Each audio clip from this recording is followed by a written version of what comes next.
Election commission of Pakistan का मुतनाज़ मखसूस नशिस्तें तहरीक इंसाफ को देने के अदालती फैसले पर अमल दरामद का ऐलान। कानूनी टीम को अमल दरामद में रुकावटों की निशानदही करके रहनुमाई लेने की हिदायत।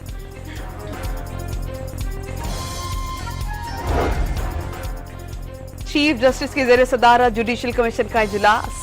जस्टिस रिटायर्ड तारिक मसूद और मजहर आलम को सुप्रीम कोर्ट में एडहॉक जज लगाने की मंजूरी।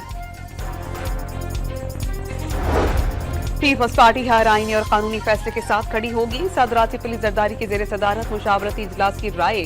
तहरीक इंसाफ को रवैये में तब्दीली लाने का मशवरा।